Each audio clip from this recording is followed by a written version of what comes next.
What's happening, Hardscapers? This is episode 119 of the How to Hardscape podcast, where we talk to you about how you can start and grow your hardscaping business. In today's episode is brought to you by IQ Power Tools. They manufacture a comprehensive range of innovative power tools with integrated dust collection systems. Check them out at iqpowertools.com, as well as Alliance Gator for sponsoring today's episode. Their innovation has brought products like Gator Base, G2 polymeric sand, Extreme Edge nitro joint sand, and a diverse range of geotextiles to the hardscape market. Go check them out at alliancegator.com. And in today's episode, we're going to hear from past I Am a Hardscaper interviewees answering a single question. What do you do to qualify your clients to ensure that you are not wasting your time setting up an initial consultation with someone that is not a good fit for your business? This is a question I have asked since the beginning of these interviews with hardscape business owners, and it is one that I have found great value in. When I first began my business, I was excited just to meet anybody that to set up a consultation, and I was wasting a lot of my time back then and knew that I needed to follow a process to qualify these potential clients contacting me to make sure that I would serve them best. You will hear great insight here from other contractors in this episode, and you can go back, check out their full interview as well to learn more about them and their business. Some of these answers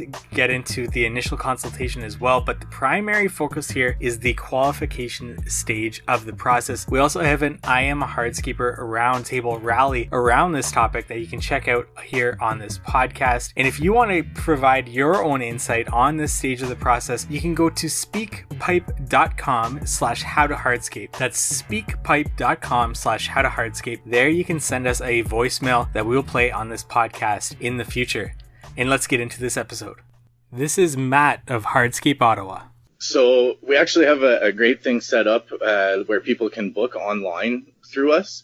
We don't actually even necessarily need to speak with potential customers through a secretary or anything like that. So they book it through this widget for the website called Calendly. That goes into my Google Calendar. I always know where I'm supposed to be. And then they fill out a questionnaire at that same time, which also forces them to go back and look at those packages section and really make sure that they understand that you do have to have a specific amount of a budget to be able to work with our business. So it's a very different experience going to these sales meetings than it is in the past if you don't have all these pre-qualifying measures put in place. So we do free consultations for now. A lot of the time people who are contacting us are qualified buyers, so it's not so bad sort of running around the city a little bit in the springtime. But we do paid 3D designs. Most people that have contacted us, they've made their way through the website, right? They've read we have an explainer about the value of that paid design right beside where you book that free consultation as well, right? So a lot of the time I'm going in there, and they're thinking about buying that paid design already. They just need to be spoken to or meet me and really understand that my ideas are, we back it up what we say. It's really important, that distinction, though, between the free consultations and free estimates, right? It's impossible to price custom work with a standard square foot price. You need a scope of work in order to provide an exact price. So, a lot of these people, they'll already know the packages on the website, right? They'll say, oh yeah, I'm interested in that $15,000 to $25,000 backyard. For the most part, this meeting is an interview that I show that I do have the knowledge that we shared on the website, and to get a feel for how I will be to work with. Often enough during these free consultations, people mention being a visual person. This is a great chance to show them the value of that paid 3D design. I view these consultations as a great chance to build value with every question the customer asks. So for now, we'll do those free consultations. However, often enough, those do lead to landing those paid 3D designs, as they do want to get a quote from us, right? So how do we give that quote without the scope of work? So a lot of this process is about identifying the pain point with that potential client as they're going through the procurement process of finding a contractor. So let's face it, it's an absolute nightmare for someone who doesn't know a single thing about hardscaping, trying to figure out who is a qualified contractor, right? Especially in our rapidly innovating industry where years in business doesn't necessarily mean actual up-to-date installation best practice know-how. There's a lot of guys that have been in business for 30 years that are still just dumping a bunch of GA in the ground, right? So if I can show them those pain points, provide them with the solution of that paid design that will, it'll allow them to visualize exactly what they'll be receiving better than a scribble on some graph paper, because the average person has no idea what that means, right? They don't understand what a landscape drawing means. They can't visualize it like you or I can. So along with that, being able to look at it. They also get a complete scope of work that breaks down every single material and quantity to be used, and the best practices installation recommendations on that too. You can tell them, look, like, you know, even if you buy this design, you can then take all these numbers and shop, you know, interview other contractors, but then have them estimate on that so that they're not wasting their time too much, but you can still double check that our price is fair, right? And this way they're actually going to be able to compare apples to apples quotes. Whereas the other way of kind of, sort of come back, let us know your design and we'll figure it out from there. We'll see who we like to work with. That's just not going to work, right? So it's a lot easier if they can kind of compare 3 quotes on the exact same design. So you'd be amazed at how many people are actually willing to pay for that. A lot of guys are sort of scared to push for it, but a lot of people are interested in that.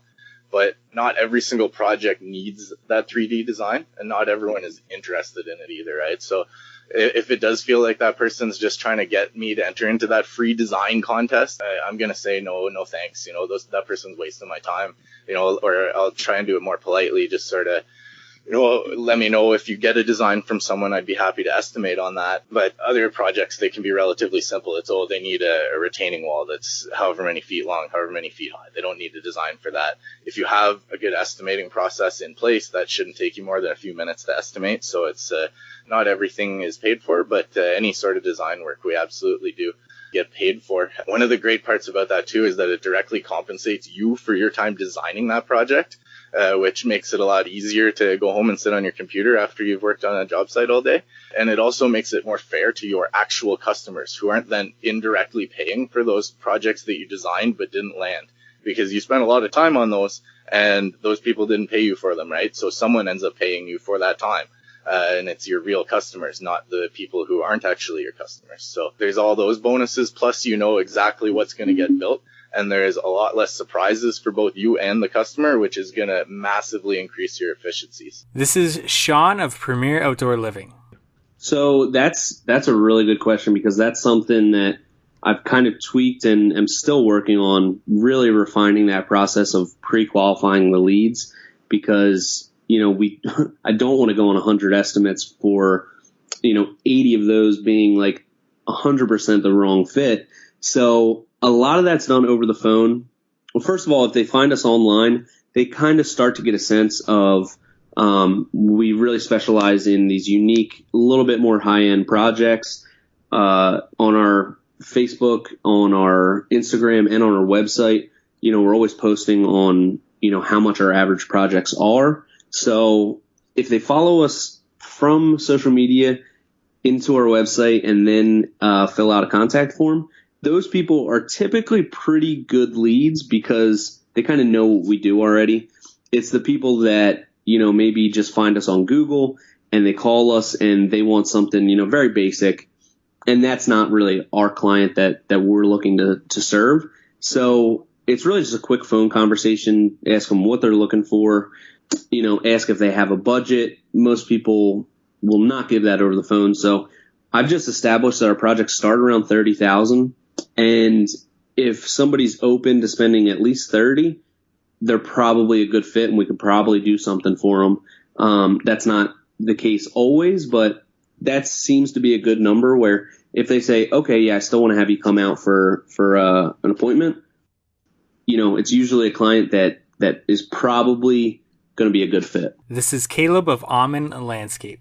A lead will either come in through our website or through a Facebook message, or on our company phone line, or even onto my cell. Somehow somebody gets my cell phone somehow, which is fine, by the way. I give it out all the time for work contacts. Geez. So we'll return a phone call. I try to get on the phone if possible, for a few reasons. To begin to pre-screen a client, to talk to them, see what they want to do. So a call will come in or a request will come in. I will try to talk with them on the phone if at all possible, or for whatever reason, if it's, an email that they want responded to via email. But I try to get a concept of the scope of the projects. I want to know, you can kind of gauge what they know about landscaping or landscape construction through a conversation. If they start out the conversation immediately with, hi, do you give free quotes? right there's an instant red flag to me. I'm so disinterested in that phone call at that point that it's not even funny, because I know immediately that person is just budget shopping or price shopping. And so they're not going to respect my time when I drive half an hour, whatever, to their property and take all this time and experience and tour the property with them and all that stuff. So one of the first things is like how they set the call up, I guess. And so one of the key kisses of death for us, working with you is if you ask if we give free estimates, because for the most part we don't. We have a $75 consult fee initially on brand new clients that we've never worked with before.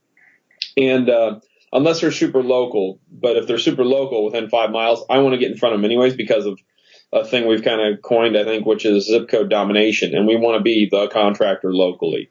We want to be the people you're going to. So I'll waive the fee on those usually, just because like chances are they know someone else locally, and I at least want to get in front of them so they know me, they know my face, and they might refer to like, yeah, we had Almond out and, it didn't work out for us to do anything with them, but you might try them out. And so we're always trying to build our name locally that way. So we'll get a thing figured out where we'll figure out what their project is. Sometimes if I don't feel good about the call, I'll ask if they've had any pricing on it. I'll figure out what their square footage of their project is and just kind of give them a rough ballpark of like, well, most of our patio projects start at $10,000. Is that something that's agreeable to you? Or would we need to try to trim that back? Or do you have a better budget than that? And so we do all this very tactfully, right? Not just very rude and crude. So we run through a process like that, and then we meet, then we'll meet generally as soon as we can. We don't want to lose the opportunity. I'll print out from our county auditor's website has a thing you can download on their website is a footprint of the house online through the county auditor's website. And so I'll take that with me because it helps save some time taking dimensions.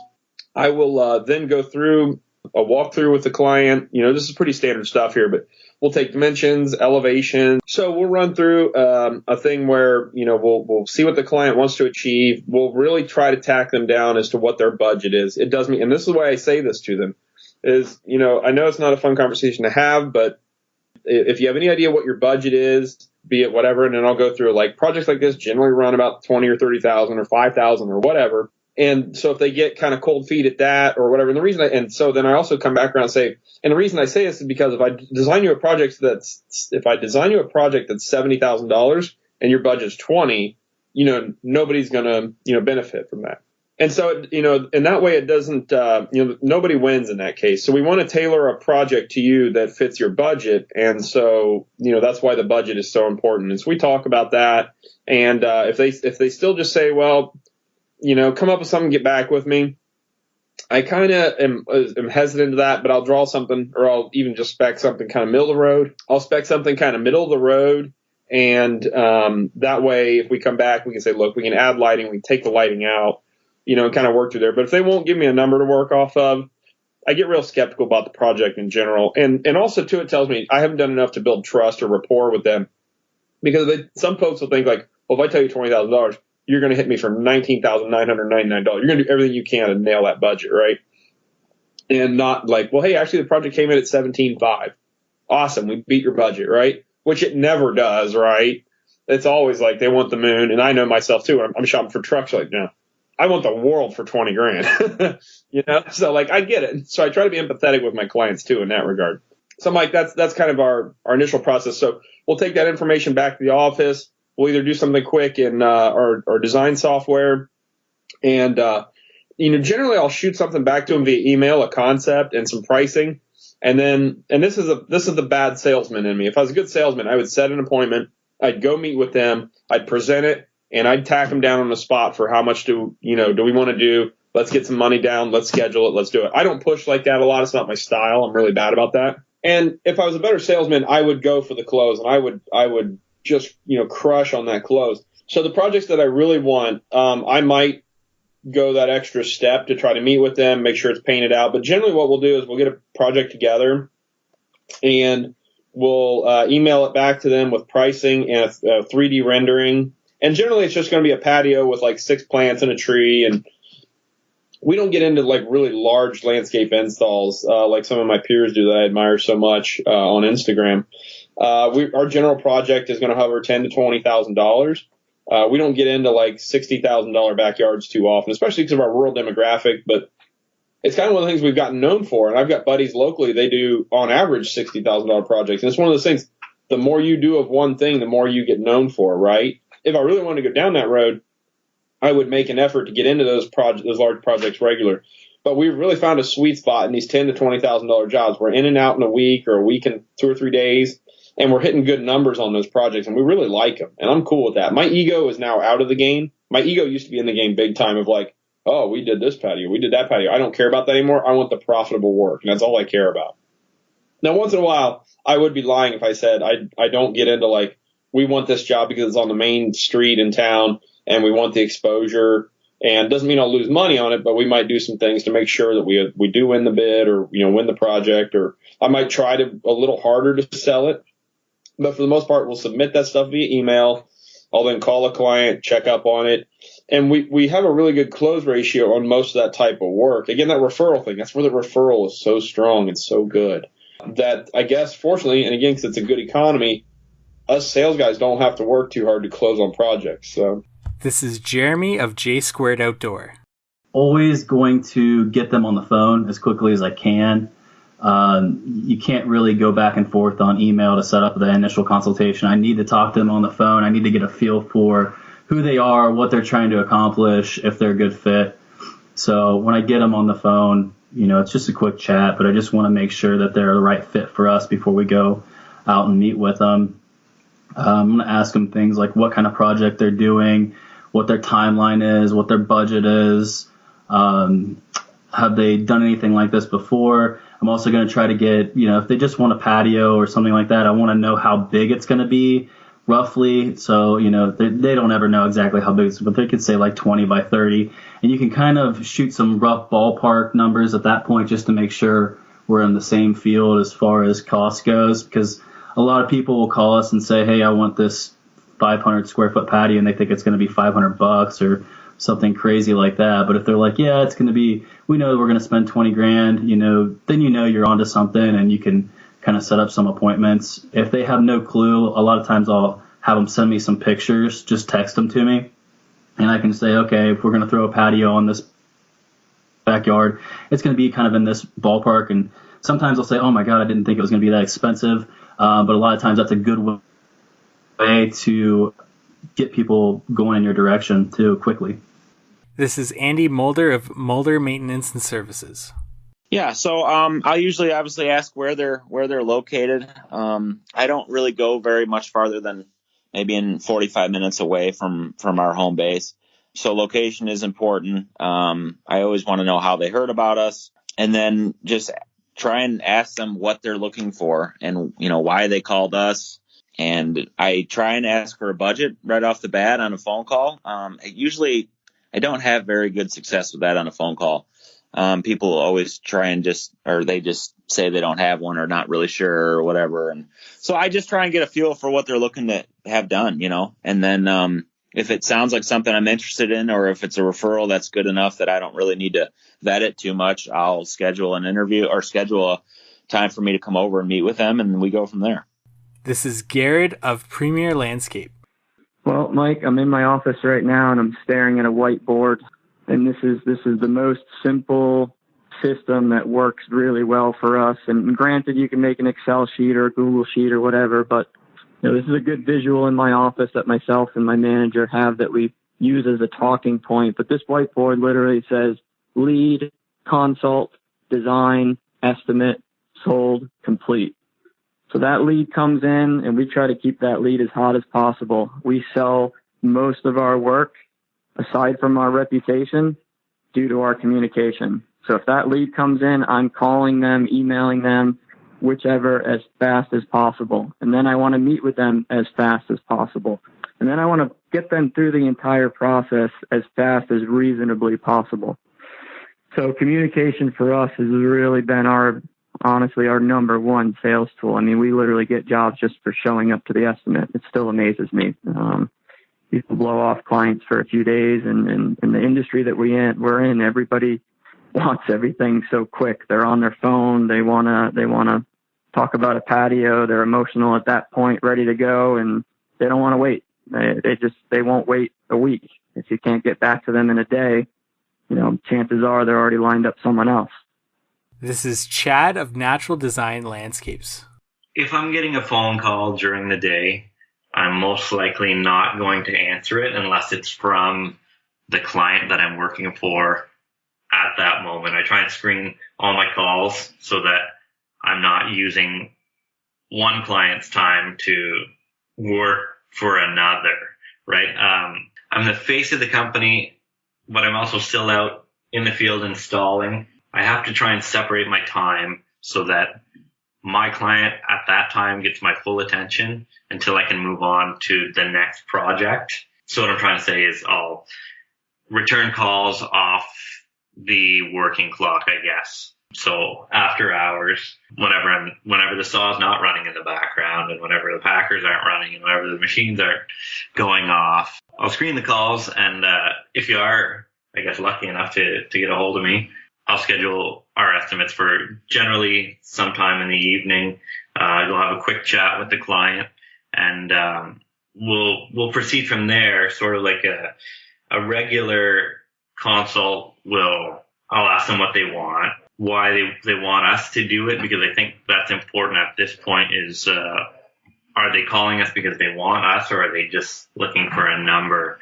And we're really at this point, when it comes to hardscape, we're not the number guys. If price is number one, then honestly, as bad as it sounds, I don't really even want to be involved.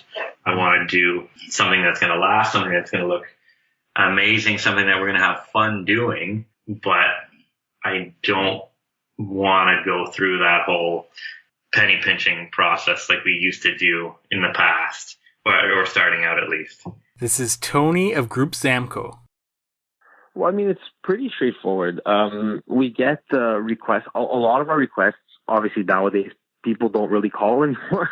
It's mostly online emails through our contact form on our website or Instagram, a lot through Instagram. And initially, I always ask for a phone number because I prefer to speak to a client directly first. I still have that kind of old school. I'm hands-on. Right. I like the interaction. So I always speak to a client first and kind of just get the understanding of what their project is and what they want to do. I'll ask them, okay, first of all, where do you live? What area? And that gives me an idea, if it's something is feasible for us or not to begin with. And then ask them, is it a new development? Because there's so many factors at play. But once I gather that information and I understand what the project is, then what I'll do is I'll ask them to send me their certificate of localization with, if they could, a few photos of the property. That always helps. And I'll schedule an appointment with them, on site, at their home. I'll go there, discuss with them a bit further, but already at this point we've discussed, what they want to do. But at that point, I will hand them a tackle block catalog, tell them to go through it, look at the products, kind of get an understanding of the materials that they like. And I'll see any kind of issues that may arise as far as the neighbor's land, the height of the neighbor's land, or a pool, or whatever the case is. From there, back then I used to go back. So up until last year, I used to go to the client with a 3D render and kind of run through the process and all that, make adjustments for them right there on the spot. And then either sign the contract with them immediately or, give them time to, if that's what they want, give them time to think, and then come back and sign the contract or send them by email, have it signed. Now it'll be a bit different in the sense that with our office space, first meeting will always be the same, but the second meeting, clients will be coming to us, right? Like I said, they'll be presented their project. Then they're going to, instead of just looking at the catalog, they're going to feel the materials. They're going to touch the materials. They're going to see the physical materials. And then from there, again, they're going to have the option if they want to sign immediately or they want to think about it. We have a zero pressure sales tactic. We don't believe in pressuring a client into signing. If they want our services are there. If they're not, if we're out of budget or if, sometimes the vibe just isn't there, cool. Like we have no problem with that. You know what I mean? It's, and everyone goes on their way and the door's always open and we leave it at that. But yeah, that's basically in a nutshell what our sales call looks like. This is Mike of Creekside Outdoor Living. Yeah, 100%, man. Well, I think the most important thing is to screen, the call a little bit to figure out, okay, is this somebody that wants a very, very, very small project and something that I'm not going to really want to take on. You have to make sure that the project is going to match your work and the thing that you want to do. So that's really important. You want to try to squeeze a budget out of them at the very first phase.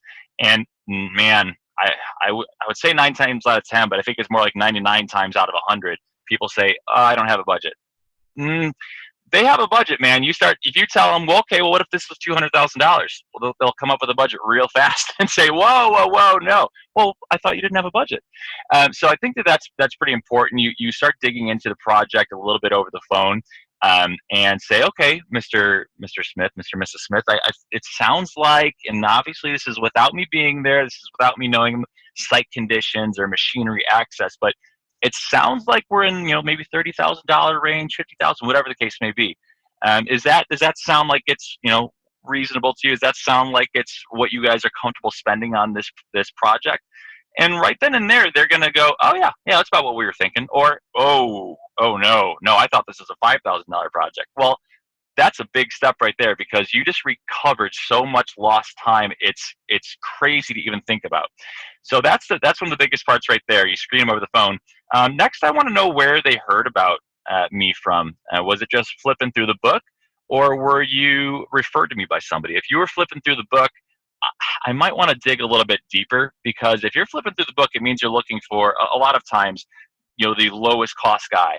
And I really need to communicate to people, hey, I'm sorry, I'm not known for being the lowest cost guy. In fact, it's kind of the opposite. We're known for being one of the more expensive guys, but it's because we're going to install a product that lasts, blah, blah, blah. And that has deterred people away before too, is me just being flat out honest.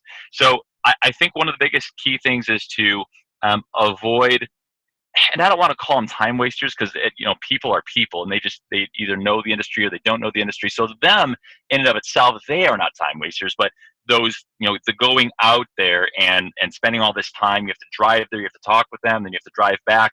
It's a lot of time lost to not even be within the ballpark budget.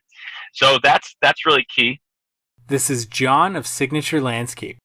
In years past, before I now have 4 daughters, before I have more of a family commitment and a home commitment, I've pretty much taken down the information and gone to the meeting. And sometimes you're like, why am I here? Sometimes you're like, wow, this could be a great job. In 2009, especially this year, because there's been a big push towards spending on your home, people can't really go anywhere else. We've been screening a little bit harder. So a call can come in and we'll talk about what the client is looking to do. Maybe they talk about a patio space or a pavilion or a fire trough or a bar or what have you. And based on the conversation, I will ask the client, what are they budgeting? Obviously, I get the same answer we all get, like, we're not really sure what things cost. And then I might follow up with, would you like to take a minute with me and talk about that?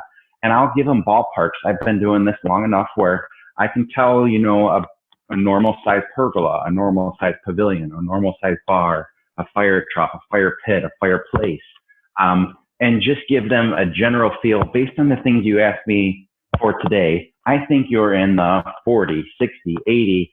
I think you're bouncing between the 60 and 100K range. Leave yourself room for error, but get on a level playing field. And usually based on experience, you can get a good feel on whether or not the client is still interested or if the tune changes. And that's usually just gut and experience on how much further you take it from there. I have also implicated this year, especially saying, you know what, why don't you take a minute to sit, to take it all in, or send some photos of the job site back to me and just open up the communication. People are comfortable with emailing, messaging, text messaging, and start talking about the project even before you get out there. This is Dylan of DNR Hardscapes. So pretty much vetting our customers. I think everybody does it. With the hardscaping world, you got to understand there's some parts of town that you're not going to be installing hardscaping on. I am the guy that I reply back to everything. I may automatically see it, and I may deny it right then and there. But I always reply back to that customer no matter what. I never left something unread. I never leave a lead unfollowed. Because I will say this, 2 years ago, my very first pool that I ever installed, I got a lead. This woman messaged me, and I'll never forget it the rest of my life. And she sent me her address. She's like, "Hey, we're looking for a pool, blah blah blah." And at that point in time, I was really hurting for jobs. I was like, man, we're in like February time frame. I was like, it's getting winter. I'm trying to find some jobs to match up, and I almost didn't go this job. It was in a very bad part of town. I looked up their house. I looked up their parcel. I looked up their property taxes. And I was like, man, these people, there ain't no way we can even fit a pool in their backyard. But I was like, you know what? I'm going to go do it. I sold a $170,000 pool project to that person. And at that point in time, I realized, I was like, nah. I was like, it's not about who's doing this, who's doing that. It's about how you can sell it. If somebody doesn't like what you're doing, then your story is not good enough. And I've always lived by that for a very long time. So with doing that, I vet these customers by looking at a lot of different things. I ask them a ton of questions. Don't automatically look at their address. Don't automatically look at their side of town they're on. Don't automatically look at their property value. I've learned the hard way that way. The big things that you want to do is ask a lot of questions. Do they know what they want? Do they know how much they want to spend? Give them prices of stuff that you're doing. Give them rough estimates. But like most of my pool projects, when somebody messages me, I immediately tell them, I was like, most of our pool projects start off around 75,000. They go up to 150. But when you say that stuff, it scares people. So you have to add a story to that. You have to add, well, yeah, our pools are 75 to 150, but we're full turnkey. You don't deal with other customers. We don't come dig a hole, throw a pool in. You get full turnkey. You don't have to do anything. I take care of all your permits, electrical, plumbing, any fees associated, your fencing if you need that, retaining walls. We're your one-stop shop. So people start seeing the value in your story. So I always reply back to messages. I like on my website, I've got a place where they fill out the budget, where they fill out their time frame. When they do that, man, when somebody gives me $1,000 budget and they give me a 1 week time frame, it's really hard for me to reply back to that. But take advantage of that. Tell them, be like, hey, I'm a prestigious company. Like, this is the stuff that we do. We are booked out, 3 to 4 months. This is kind of the quality we can give you. If you're willing to wait, I'd be happy to come out and just chat with you. So that's kind of the steps that I've kind of taken. Like, a lot of people are really adamant on looking at people's property values, looking on their Facebook to see what kind of people they are. Man, I'm not one of those persons that judge a book by their cover because it's bit me a few times. And I was like, you know what? I'm never going to do that again. And I'm actually going to give everybody that time of day. And by doing that, also, you build that relationship with that customer. Even if they don't go with you, they could go with another company. I've had 2 other people this year in the last 2 months that has actually went with a different company. One in Hendersonville and one in there's subdivision outside of town. Both of them have went with a different pool company. But I've gotten 2 jobs from those 2 companies based off of my interactions that I had with them from one of their neighbors. So don't start looking too deep into it. Don't start, looking at financials. Is this worth my time? A message takes you 10 minutes, man. A message takes you 5 minutes. You build that relationship with that person, and it could project you for that job. It could project you to further jobs. They're going to remember your name, and it's just networking. That's all it is. It takes 10 minutes of your time. Stay up a little bit later, reply, get a very in-depth, very professional message back to them, and I guarantee you they will remember that. This is Greg and Errol of Valley Outdoor Design. Yeah, so I mean, typically, like I said, because I handle most of the sales, I guess I'll kind of spearhead this one. Yeah. What a customer calls, or pretty much like 8 or 9 times out of 10, they actually contact us through our website, and the form on our website. And I've designed it. I handle the website ourselves, so I designed the contact form, and yeah, I pointedly ask questions on it where, how much are you looking to spend? What's your budget? What are you looking for? When are you looking for us to get on site? That sort of thing. And I mean, this entire year, honestly, not even this entire, but I mean, since last summer, it's been, if a customer wants to work with us, you're going to have to wait, a minimum of a month. A lot of cases, especially this year, it's probably been 2 or 3 months. Honestly, and I'm sure plenty of people can, plenty of guys can, relate to that. But if it comes in on the phone, I'll obviously at least listen to the voicemail, kind of. And after this, at this point, the first, you can kind of, doing it long enough, you can kind of tell, if this person is somebody that is going to work for you. We give free consultations. I try to vet the client enough where either over the phone or just from the initial voicemail or contact form, that it's going to be worth my time going out. And 9 times out of 10, it pretty much is. Even if we don't get the job, there's always something to be taken away from an interaction with a potential customer. But just like if they're contacting us for maintenance, like I said, that goes over to my dad. But in terms of landscape design build, just kind of asking them how much you're looking to spend. And then location is location, exactly. Criteria that we look at. Most of the jobs it's actually been pretty nice this year. Most of our jobs have been pretty close to our shop here, which has been great. But obviously, if it's too far away, then I won't. Or if we're too busy, then luckily I've made a lot of connections with other local contractors, and not even just local, but guys just in our region that if I can refer them to somebody, I'll do so. But in terms of if they're looking to do a project with us, at that point, I've probably talked to them, vetted them enough. All the questions that I've heard all the other landscapers and hardscapers you've had on the podcast, mentioned, so to speak.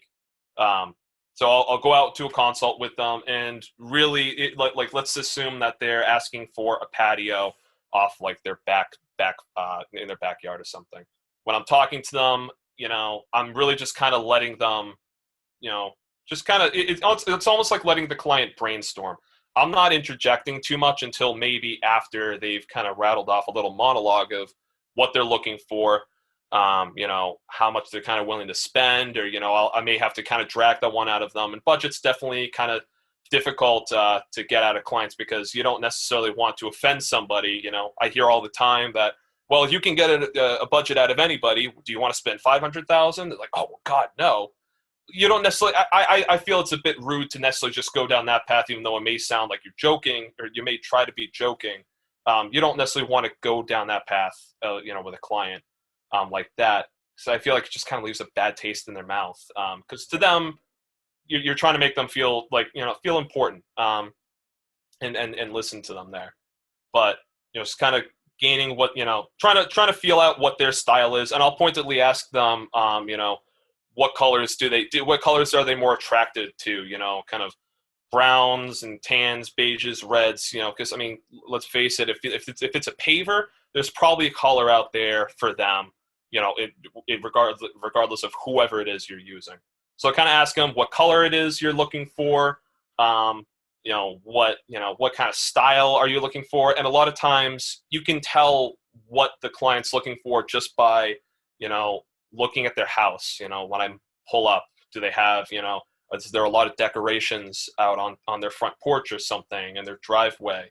What does the current landscaping look like? Does it not look, maintained as much? Do they not really have the time? Do they want to kind of devote something to it? Because even though a hardscape, it's not as, it doesn't need maintenance like a lawn does. It still, will need something 3, 4, 5 years down the line as well. So kind of just taking all that into consideration, listening to the client, and then once I've kind of got an idea from them off of, how much do they want to spend, just through asking, pointed questions or using examples of our previous work, or, just telling them what you're asking for right now through like what you want and need. It's probably going to be, let's just say, $20,000 or something. And if that sounds, if they're telling, if just kind of based on the reaction, if it's a little, they don't seem fazed by it, okay, I'll kind of keep going from there. And if it's an if it's like outdoor living, from there I kind of go into not trying to, I don't try to sell people designs. Frankly, if they're looking for a patio or some sort of outdoor living space, they need a design, because it's not even necessarily just for their benefit, it's for our benefit. When I go through and I design and I quote a project, the design helps me to be able to, more accurately get, paver quantities, how much base we're going to need. anything like that. And then obviously on the client end as well, because we offer 2D and 3D modelings, or 3D renders for our clients. I've had such an overwhelming response with the 3D renderings that clients just immediately they see exactly what it's going to look like ahead of time, and it just takes all the confusion out of it. Versus if I just do a quote and take off from a design that they haven't even seen, there's probably going to be some. I can almost guarantee there's going to be some confusion. Come the actual installation of well, I thought this was going to be X amount of feet out instead of where it is, blah blah blah. So it helps to clear up confusion down the road. It helps me to be able to quote folks much more accurately, and then they already know what they're getting well before we even put a shovel in the ground. So it kind of that's how I kind of go about our sales process there. Really, I haven't had. I like it when I personally like it when customers just kind of start even ask me questions, because I've got no problem being open with somebody, just telling them this is I mean I'm a geek when it comes to this kind of stuff. I could rattle off technical specs for hours. So if they want to know how much base we're putting down, I've got no problem doing that. And at the end of the day, it just kind of makes the customer feel more assured. And really, I want to leave that first consultation with a design, with the customer paying for a design, because I do charge for designs. It depends on if they want a 2D or 3D, etc. And them feeling assured that they've made the right choice in contacting us, basically. This is Nick of Earthworks Landscaping. Well, typically, so I get a lead off my website. I get an email that kicks back, and I have basically a simple questionnaire. It's your name, your address. What are you looking for? There's some check boxes on different types of things that would happen on a landscaping job. I have a budget drop down. It says what is your budget, and it's like it starts at 3,000 and goes to 8,000, and then maybe 9 to 15 and up, 25.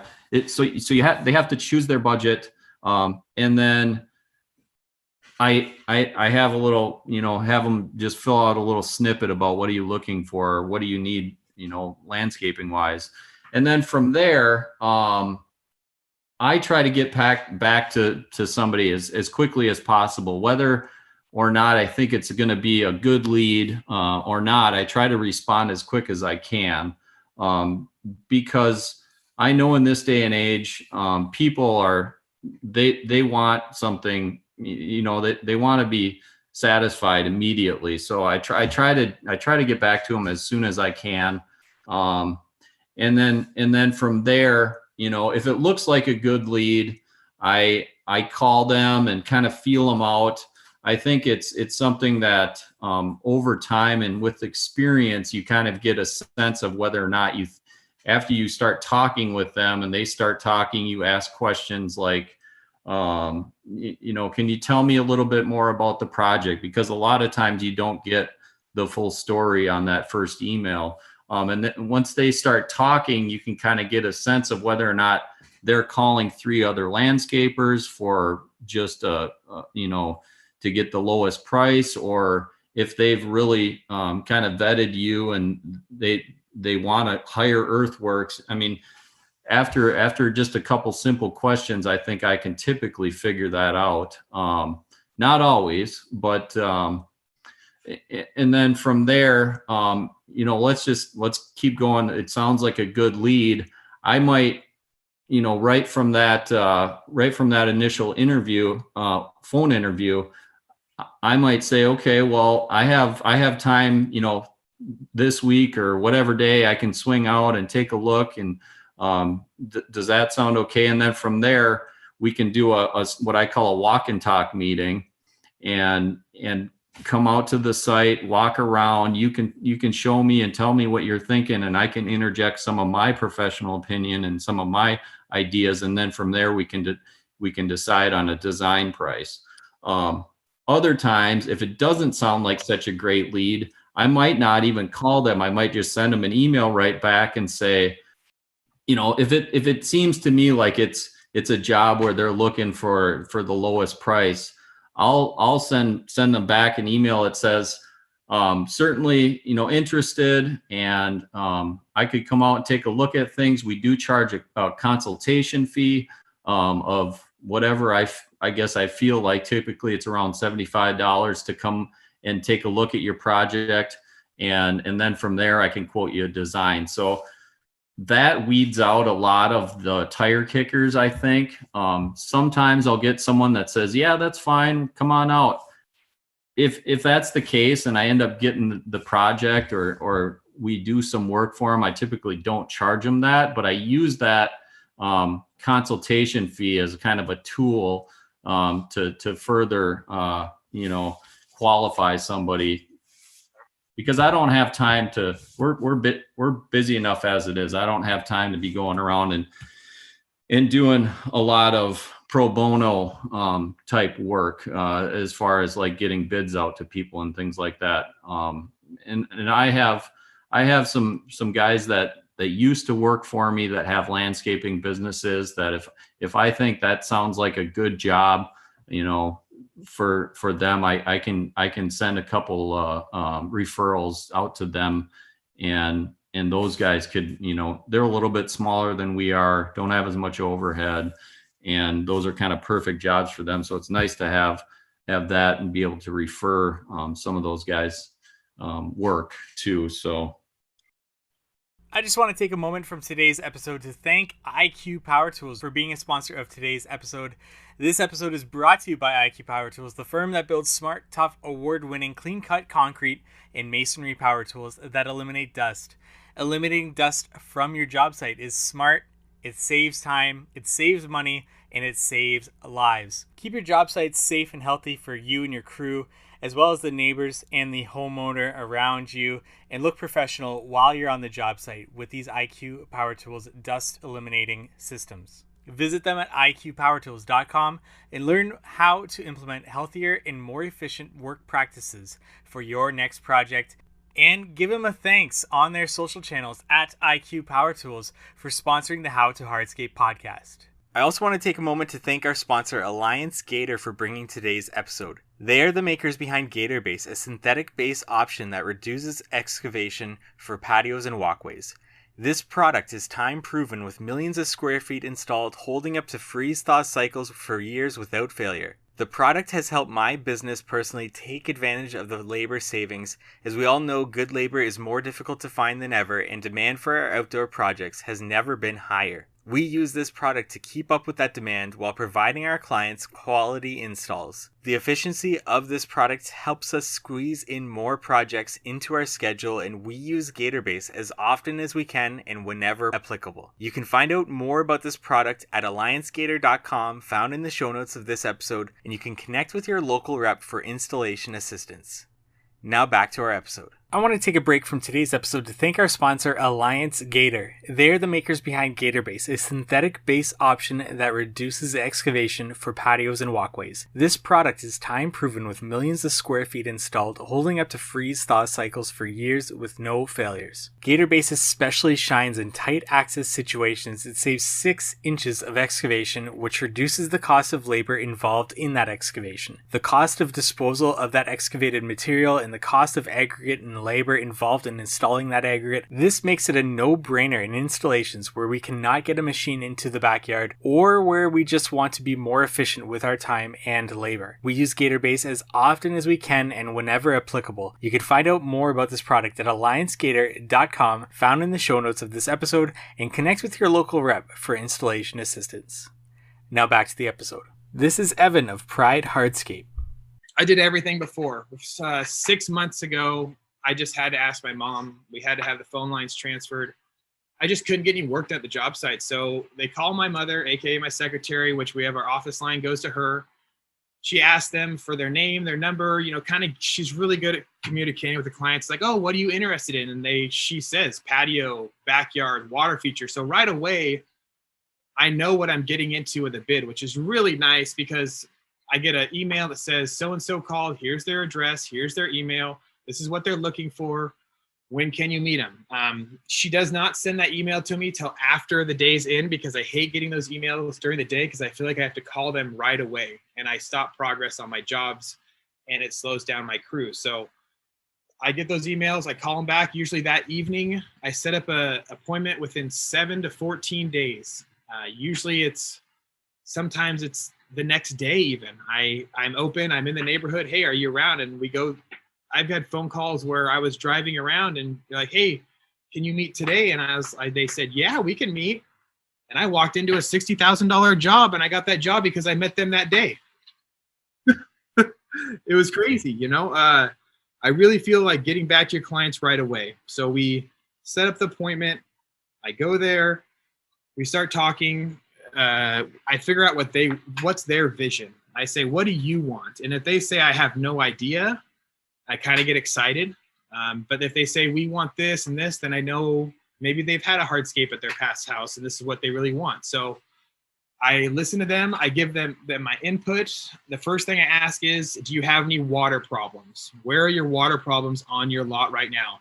And in Oregon, we get a lot of rain. And 75% of the time they say, here's our water problem, here's our water problem. So right off the bat, I find my low spots with my zip level. Recently, zip level is an amazing tool, by the way. Before I did it with a transit, it was a pain in the butt. And we get measurements. I go there and I get slope, grade, measured the square footage out.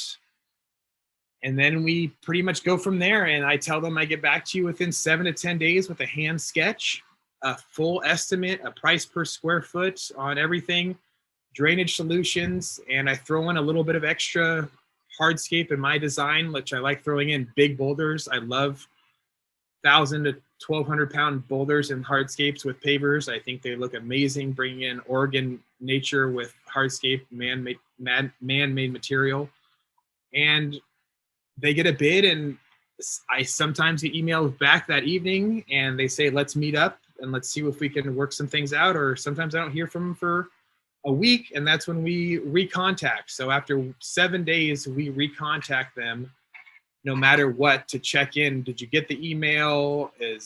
What do you think? Do you want to meet in person? And I always offer to meet in person if they need to go over the estimate in person, because a lot of people have questions like, well, this, why do we need this much gravel? Why do we have this here? And I explain it to them, and then we kind of go from there. Like I said, all my customer base has been pretty good, where they have kind of an idea and they kind of let my design go with it. And I don't know if that's because they feel like they have trust in me, but when I get out there, I can spray paint a whole hardscape out, and I can draw a drawing in 15 minutes in the car if I wanted to. And that hardscape, I have some pictures that hardscape, besides a few changes because of flow of traffic, looks exact same as my hand sketch. So it's pretty cool. Like I said, our client base is really nice around here, and everybody's really happy with our work, and my crew is phenomenal. So it's pretty easy to give estimates now. This is Adam of Lily Hardscaping. That's definitely changing. At first, obviously, it was anything that came my way, you get out there as fast as possible and talk to them. Now I'm starting to kind of vet them a little bit over the phone, where it's, what are you looking for? What's the size of the project? Just rough things, so I have an idea. Because if they tell me, yeah, I'm doing a driveway and I want it done in a month, then chances are I'm not your guy. As much as I would love to meet you and do the project, it's just not for me. So I do vet, their timeline, the scale of the project, and see where they're coming from. Obviously, everything we're up against is numbers, and the numbers vary so much too. So it's tough, but I try getting some idea of a budget out of them to make sure there's something reasonable. Connecticut is a very small state, but there are times that I'm driving, most days actually, I drive an hour each way. So if I'm going to be driving out there, even to meet you, again, being a one-man show, this is one of the negatives, is they say, I want to meet at 5. Well, that actually means that I'm leaving the job site early, and that means productivity stops. So it's getting to that point where I have to make sure that if I come out and meet you, this is something that's viable. This could go somewhere. Obviously, not all leads lead somewhere, but hopefully it goes somewhere. So there is a little bit of a process now.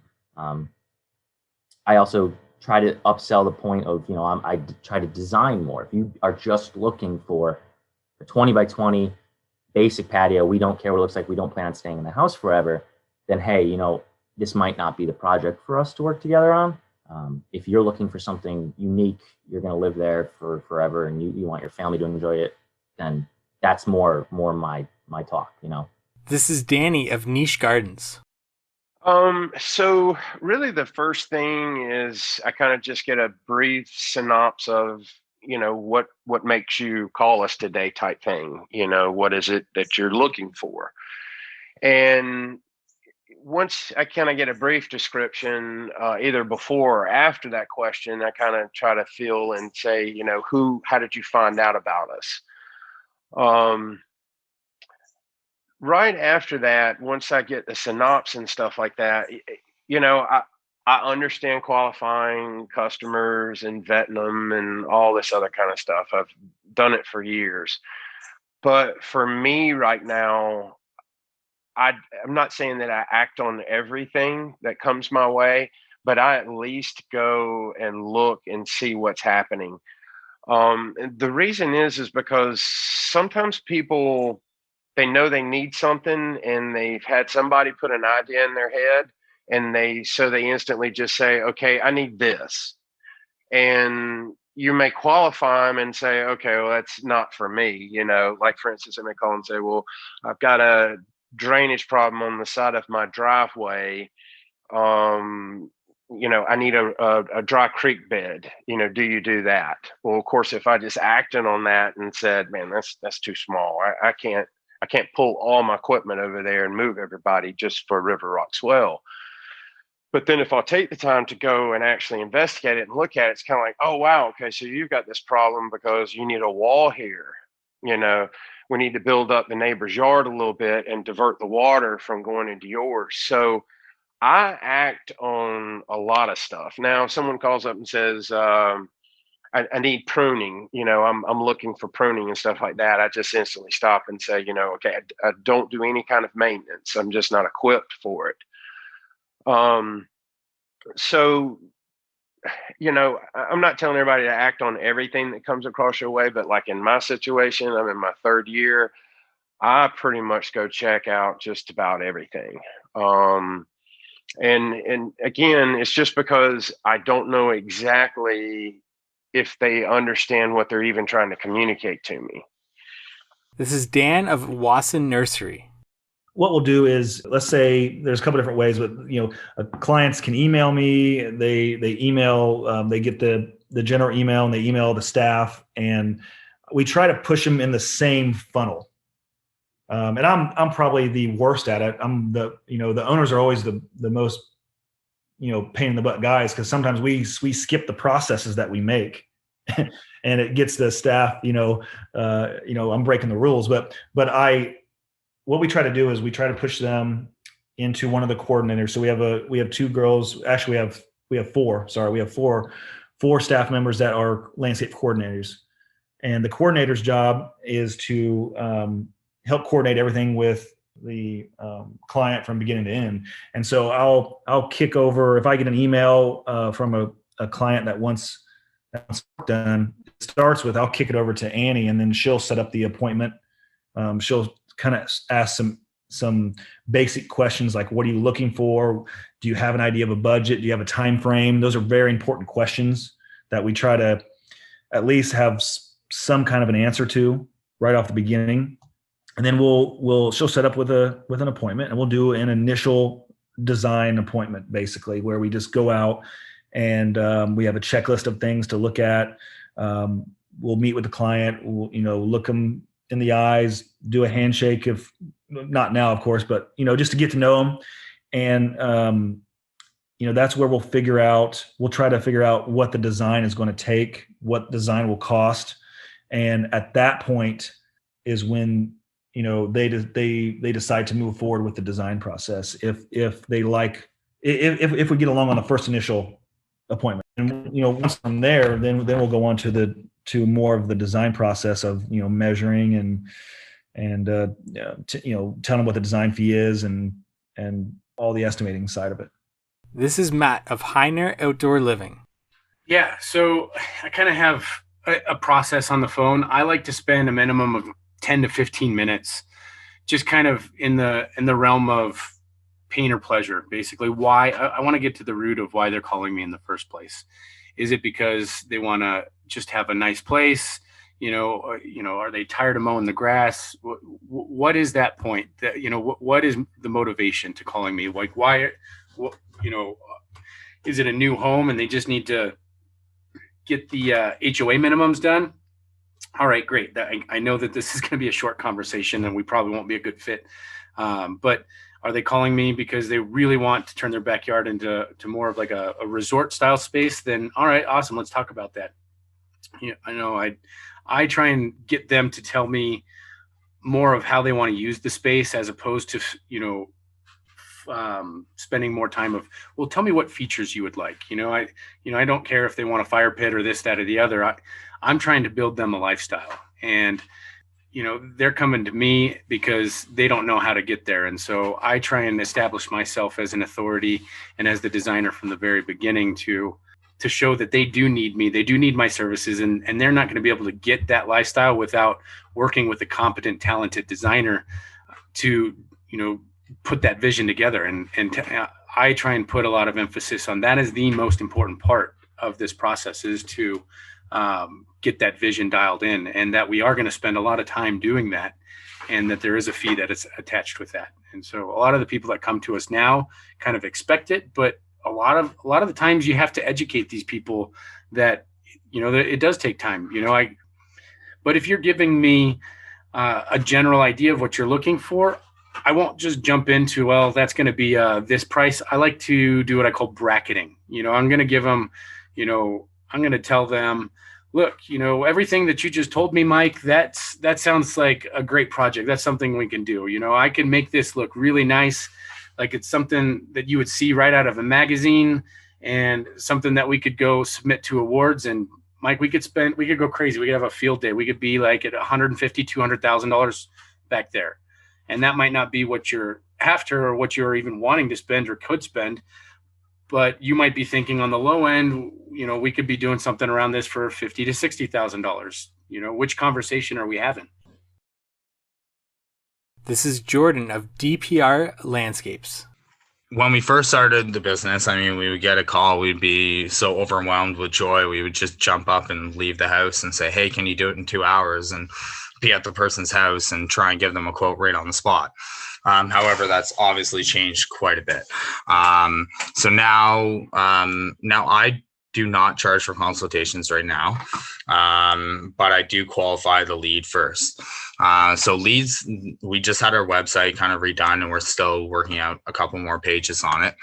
But we do have a form submission on our website that asks obviously about the scope of the project, but more importantly about the budget. So there's a minimum amount, and that is how we qualify leads to come in through the website. When I get a call on the phone, I always start by asking, about the scope of the project and then the timeline. So the scope of the project tells me it's worth my time or not. So nowadays, if I get a call and someone says, hey, I need a side door step system and a walkway. Okay, well, the smallest job we do is $10,000. And they're like, oh, I'm sorry, we're not looking at investing that much. So right off the bat, I've saved myself time from going out to see that client. So I would say, develop yourself a minimum amount of money that works for your business and how your business is structured and what is profitable for you. Some guys can do $5,000 jobs and end up being really profitable. It just doesn't work for my business, my overhead, and our machinery. And then basically I also ask, like I said, about timeline. So usually I'm booking at this point about 4 to 6 months in advance. The client's like, hey, I want my job done yesterday.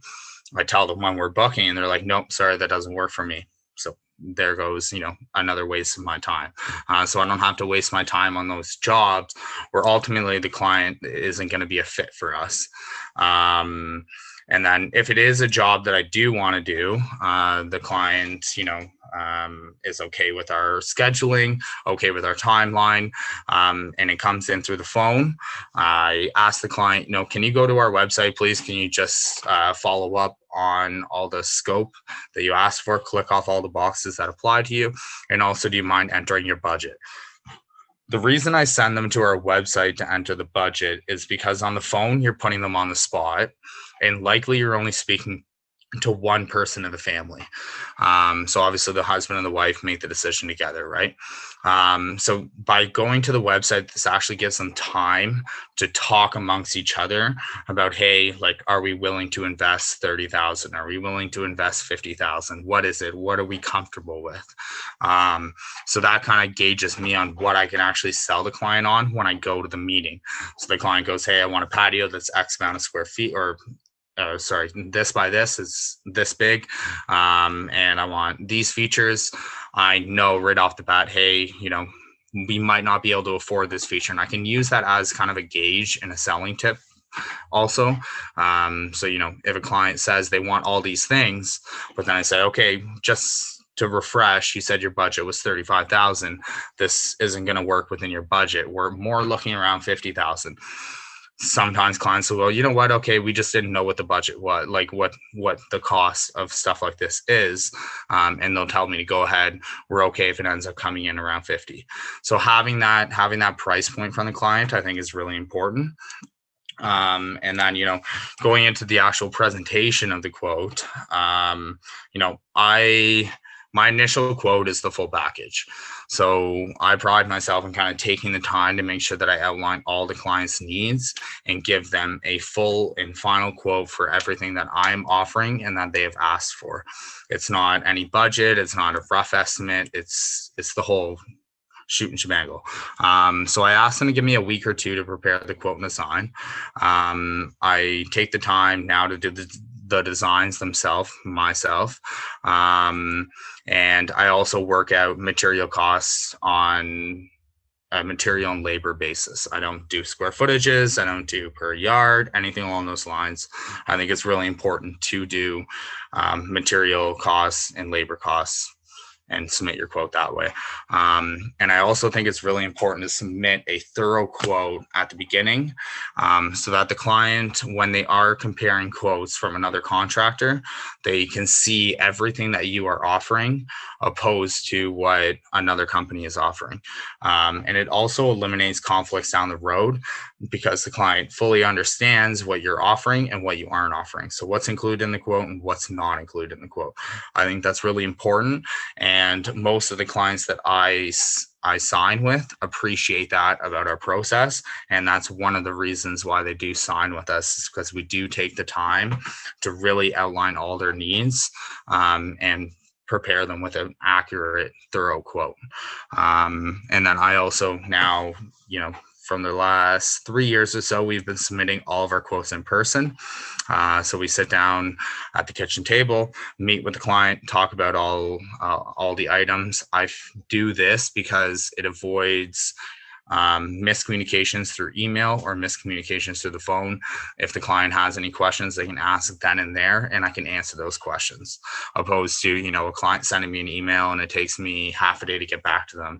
And then they take half a day to get back to me. And then I take half a day to get back to them. It's just that back and forth that it saves on. Obviously, COVID has kind of put an obstacle in the middle of that. But recently I have been going back to meeting people in person. This is Nick of Earthscapes Landscaping. Yeah, really good point. So when they go to that page, it's a tab at the top of our website that says schedule a consultation. And they pick a date and a time that works for them. And then next it prompts them to answer, I think there's 4 or 5 questions on there related to the project, such as like, what services are you interested in? What is your anticipated budget? How did you hear about us? And they're all multiple choice questions, so they have to choose like one of the answers in order to book with us. And it's really great because these are questions that we used to ask. Like I used to have my office admin sit and answer the phone every day and say, oh, how'd you hear about us? And what are you looking to do, and gather all the information. But now they're able to put all the very detailed information in there, and it sends that right over to me when they book. So they do have to answer these questions to continue. We do try to give a lot of information on there as well. Like our projects start at $3,500, no matter what it is, just based on our mobilization costs and what we need in order to operate on a day-to-day basis. So these questions, I feel like they do a pretty good job of screening.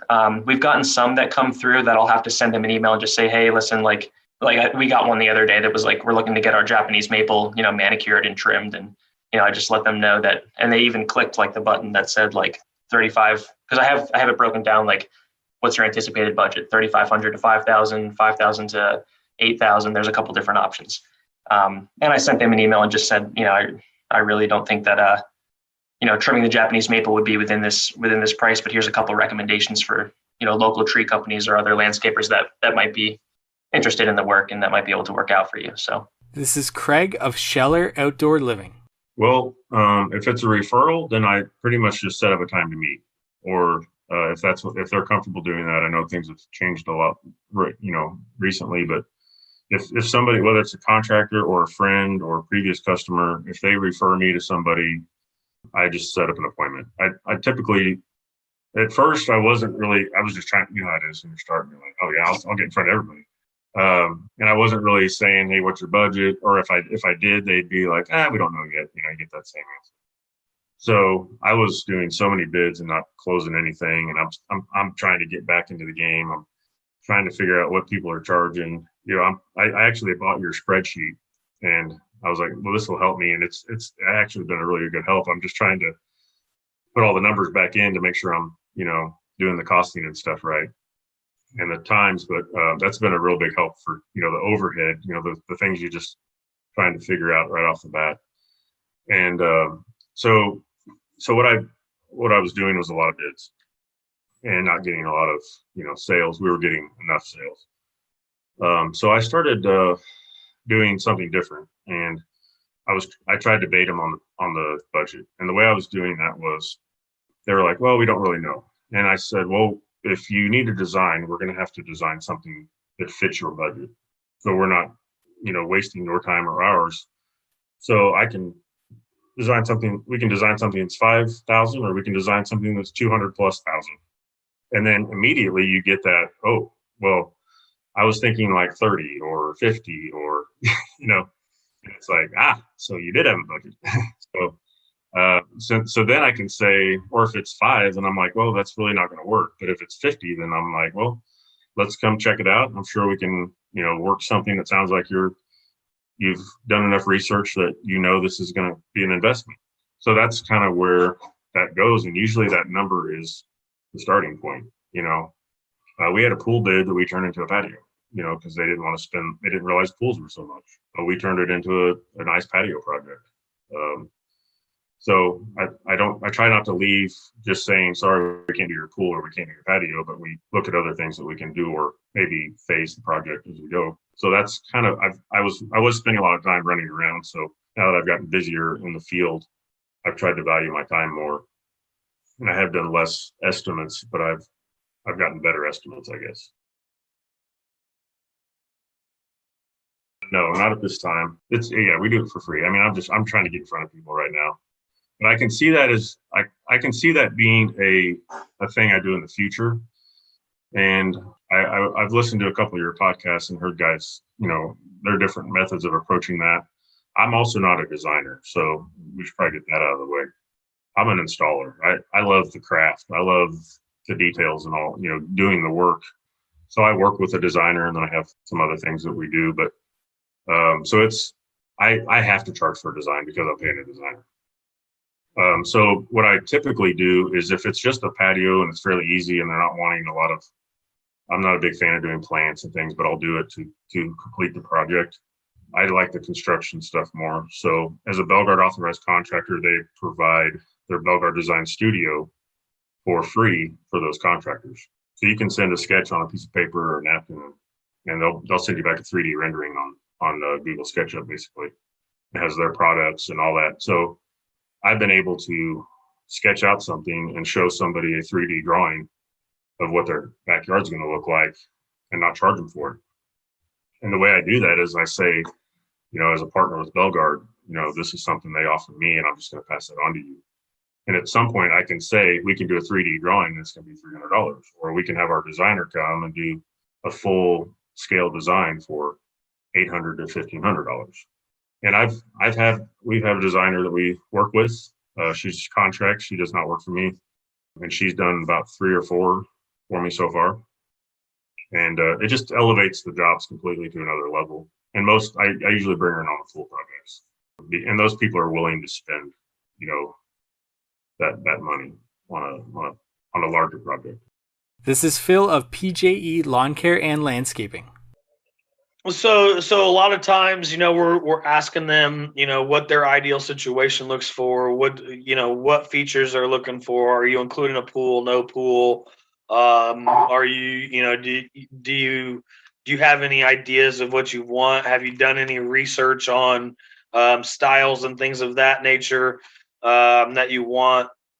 And really try to just feel them out and judge the location and judge their referral source. So, where did you find out about us? How did you get my number? And what are you looking to have done? And then, going from there, we do. I don't have it with me, but we do have kind of a vetting portfolio of some things that we'll ask up front to make sure that it's something new. But we do projects as small as $2,500 all the way up to $2.5 million. So project size doesn't really matter to me. It's a matter of what their expected time frame is on that project and how quickly we can get there to get that job done. And B, do their personalities mesh with our objectives as a business? Can we make these people happy? Because again, at the end of the day, what we're trying to do is log another sales agent out there selling our next project. So can we marry these people for the long haul? And will this job turn out the way we want it to turn out? And will our personalities mesh to get there? I think one of the industry's biggest, one of the entire industry's biggest problems, and I think that I've helped some guys in this matter, but one of the biggest problems is in our industry is everybody wants to ask people how much they want to spend. When they call or when that first call, well, what's your budget? And I hate it. I think it's toxic. I think it's the worst question you can ever ask somebody. And there's a plethora of reasons for that. But the ones at the top of the line are homeowners and people that are calling you to ask for your services have no clue what the costs are. So their ideal budget for what they want is rooted off of what they might have found on Google when they Googled what a fire pit should cost or what a pergola should cost. And Google doesn't know what those things should cost. They're finding the most easiest information to find and putting that on there and saying, oh, a 12 by 12 pergola should cost $3,000. Well, all of us know a $12,000 or 12 by 12 pergola is a $7,500 pergola, material, labor, footings, all that stuff in. But that client's information that they got off of Google, uneducated information, in their mind, that pergola is $3,500 because Google said so. So I tell people the worst thing you can do with a client up front before you start the design process, before you start the initial consultation, is ask them what they want to spend. A, because they're uneducated on what it actually costs. And B, they don't know what they want to spend in most cases. And I don't say that as a slap on somebody's intelligence. But what I've found over the years of developing the sales strategy is, and I ask clients this, once we get them into contract phase, how much did you think you were going to spend in your backyard? Oh, when we called you initially, we thought we were going to be somewhere around 50 to 75. That same client spent 250, so what we do, we take a lifestyle approach to our sales. When we go into these people, I ask questions like, how many people live in your home? What's your average entertainment party size look like? What are some features that are must-haves? And then, if you look at some of our work, you're going to see we implement, fire features, water features, all these kind of upsell things that people don't even know they want. But if you put them on paper and it works really well and your design is phenomenal, they go, oh, well, if we take that out, it really hinders the design. So yeah, I'll spend that $20,000 because it looks cool, and so what I've found is if you go into a meeting and ask somebody and they say my budget's $50,000 and you design around that $50,000, you leave so much on the table, because let's be real here. I would say 50% of people that are calling to have a outdoor living space created or a complete property overhaul, hardscape and landscaping, have expendable income, and their net worths are probably much higher than the average. The average homeowner who makes 100 grand a year isn't calling to do a pool and a patio and a pergola and a fire pit and all those cool things.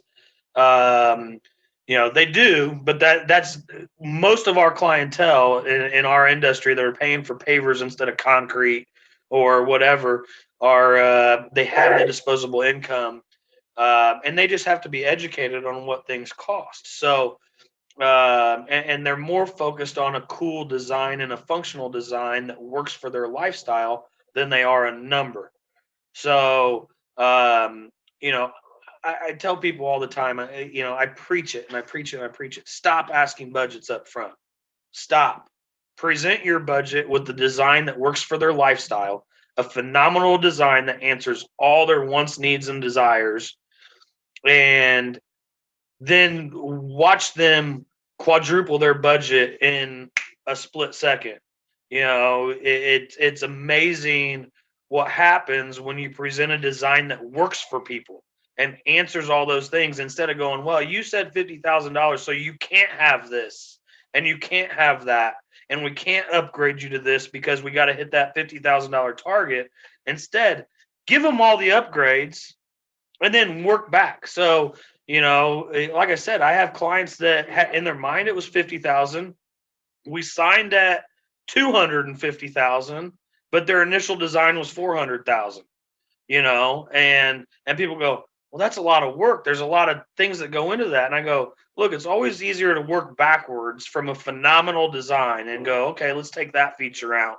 Let's downgrade this smaller patio over here to some kind of decorative stamped concrete instead of pavers, since it won't be used as much and it's not a staple in the design. Or let's go to a pergola instead of a solid roof structure, to lessen that number down.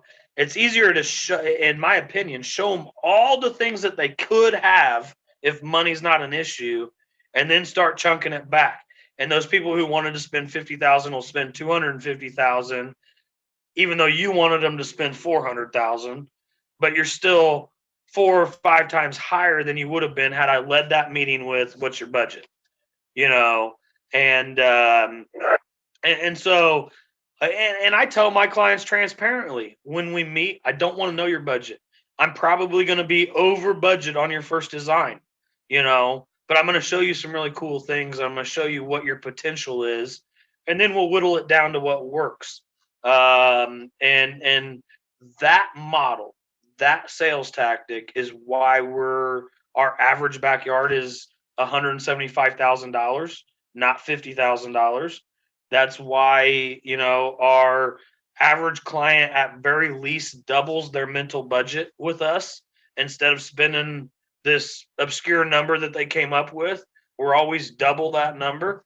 And we capitalize on what every penny that they're willing to dig out of their bank account to pay us, So I think it's huge issue in the industry. Guys go, well, I don't want to waste time on a design that they can't do. And I'm like, you're not wasting time. You're developing a relationship and you're showing them things that they didn't even know were possible, and, no, I'm not going to show somebody a pool if they don't want a pool. I'm not going to show somebody a fire pit if they don't want a fire pit.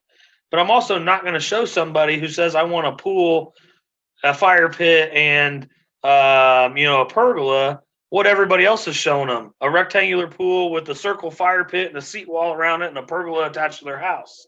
We're going to get uber creative and give them something completely different and show them some features instead of using landscape lights to light up some trees that are surrounding their patio. I'm going to introduce 5 fire bowls that accent the accent the patio and are on a remote switch to turn on that illuminate the patio with some natural firelight. The difference in cost of that is, $500 to put some uplights and some trees, or $15,000 to build some masonry columns and put some firewall on them and automate them. Ultimately, at the end of the day, my pictures show better, my jobs end up being better designed, and clients get stuff that they didn't even know they wanted. And then they can't live without it once they have it. So the next time they sell that house and they build their next house, they go, you put 5 of those in for me at the last one. I want 10 at this one. We loved them so much. So that's kind of one of the things that we do with our clients early on. That's a little different than our competitors. We don't want to talk money until we have the design that they want, and then try to figure out how to work that into their comfort range. This is Josh of Mass Hardscapes. Yeah. So most of our work, it comes through our website. I actually, and this is very different, I don't post my phone number really anywhere. I try not to give my phone number out to customers until they actually are in the sales process.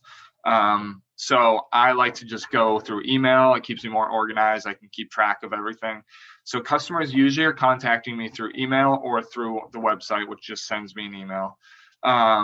And the first thing I do is once they contact me through the website, they have to check off what type of work they're looking for. So I'll have a list of check boxes that will have like patio work, fire pit, fireplace, outdoor kitchen, pool patio, stuff like that. So immediately I'm getting an idea of the type of project when they first contact me before even talking to them. Once I get that email, I will usually, the first thing I ask is where they're from, because we're in an area where I live on kind of the line of there's some money and there's a lot of money. So depending on what town that is coming from, like there's towns where if they contact me, I know they have money. Like it's just an automatic, they have money. So that's a good start. I will try to get a little bit more details on what the project is, if they have an idea on design, if they've done research on products, on costs. Just try to get an idea where they're at in the process. Sometimes I will send people to another contractor if I feel like they're just not a good fit, the project's too far, anything like that. But usually I'll end up setting up an in-person appointment, and that's really where I can get a better feel for things. I try not to ask about budget until we're in person. So usually at the in-person appointment is where I can get a really good feel for where that person is at. And if I don't get a good feel, I'll kind of end things there and say, hey, this just isn't a good fit. Contact this person. That way I'm not spending too much time. I don't want to go through the whole design process with somebody and then find out that we're doing $100,000 design and their budget's $40,000. So try to get a feel for that beforehand. This is Weston of WB Outdoor. If someone calls me in the middle of the day and I take the phone call, I usually try to, have them open up on the phone call. If, I'm interested in the lead, have them tell me about their project. Because I used to make this mistake a lot in the past. I would have a really short phone call. They say, hey, we want turf and some landscaping in our yard. Can you come take a look? And then you're like, okay, sure. What time works best for you? And then basically the whole process is controlled by them. And then you might go there and check it out, and it's not even something you want, or it is something you want, but their idea of price is so far off that you shouldn't have even gone and looked at it because they weren't going to spend the money anyways. So I had a lot of that happening in the past. And so nowadays, and especially with everything that's going on with COVID and everything, now I take a phone call. I try to get them to talk about their job with as much detail as possible. And then I always ask them, how did they hear about us? Because I want to know if it's from, the Stone Yard or referrals, or how did they hear about us? A lot of phone calls come from, I'd say about half from like our website or Yelp, or like they just found us online. And those are the ones I really want to vet, because they might just be price shopping on those leads a lot of the time. So recently I've been just having them, I've been doing more of this, just having them like shoot me some pictures of the job. And if they can, just give me some rough measurements. And that will, if they're not willing to do that, then, you know, they probably won't do the job anyways. But I usually say, hey, you know, we're backed up like 2 or 3 weeks. I can't even get out there for a couple weeks. Like, are you willing to, you know, if you could please send me a couple photos of the yard in the meantime and some rough measurements. And from there, I can just give you a rough price. Like, and that will determine whether, you know, they want to even do the job or not. It'll give them a ballpark of what it's going to cost. And then they might say, oh, that sounds reasonable, or no, that sounds way more than we were thinking. So then at that point, you know, you're not going to go see the job if they already said they can't afford it. So that's been really big, like, especially with COVID. Like, I think in the whole construction industry, it just ramped up so much more once they kind of got over the initial hump of the whole fear and everyone stopped booking. But once everyone is at home and sitting around, you know, not spending money on vacations and stuff, they started just pouring money into their houses. And so we started getting so busy that we were having to be very selective about what job we were going to take or go and look at, because we just didn't have enough time to look at everything and entertain everyone. So I started just doing the, you know, basically just text message and figure it out, pictures and things like that, and giving them quick, rough pricing, and definitely helped vet our customers and not waste too much time driving around. Thank you for listening to today's podcast episode. I hope you found this valuable in finding a single episode answering this single question for everybody listening in. And again, you can go to speakpipe.com/howtohardscape to leave us a voicemail that we will play on a future episode. Let us know what you do and your process is around qualifying your clients that contact you, your potential clients that contact you, or even a note about today's episode that you found intriguing. That's again, speakpipe.com/howtohardscape. And once again, thank you to our sponsors, IQ Power Tools. Go check them out at IQ Power Tools on Instagram, or check out their lineup of power tools with integrated dust collection systems at iqpowertools.com. And Alliance Gator as well for sponsoring today's episode. Check them out at alliancegator.com and connect with your local rep to talk about Gator base and installation practices. We look forward to meeting with you next week on the How to Hardscape podcast.